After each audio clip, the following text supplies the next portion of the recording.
Minimalism is a labor-intensive journey filled with details. By stripping away the non-essentials, flaws are therefore exposed that may otherwise remain hidden. The result, however, is worth it.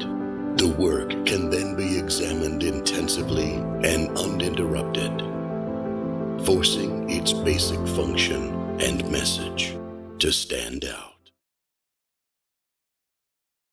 First off, we're not talking about minimalism as a general sensibility or the life-changing magic of tidying up. We're talking about the art of a particular moment in time, namely the 1960s, when all of a sudden there was a lot of geometric abstract art. Some of it was painting by artists like Frank Stella and Ellsworth Kelly, but most of it was sculpture by artists like Donald Judd, Carl Andre, Dan Flavin, Anne Truitt, Robert Morris, Tony Smith, Ronald Bladen, and Sol LeWitt. Minimalism was a rejection of what came before, specifically abstract expressionism, which dominated the art market in the 1950s. These new artists wanted to remove expression completely, remove emotion. Their hard-edged, basic shapes and forms avoided illusion, metaphor, and overt symbolism. They didn't want you to ooh and ah or admire the handling of paint. As LeWitt once said, it is best that the basic unit be deliberately uninteresting.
Hey everybody, it's graphic designer Roberto Blake, and welcome to another one of my YouTube videos where I will be talking to you about minimalism in graphic design and why it's important.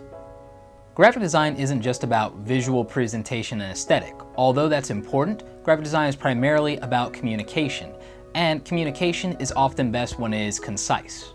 Put simply, sometimes less is more. If you look at any of the recent ads for Apple and Samsung and even Google, in any media, whether that be print, whether that be online, or even in their videos, you can see their emphasis on minimalism and the real idea that less is more, and making their product the hero and making their messages impactful. The way they usually do this is that the product that they're talking about is usually featured on a clear background, whether that's black or whether that's white with a subtle gradient or drop shadows, and they let the product take center stage. They don't utilize color, they don't have a lot of flying motion graphics going around, they just keep it very crisp, very minimalist, and they focus the presentation entirely on making you, focus on the product.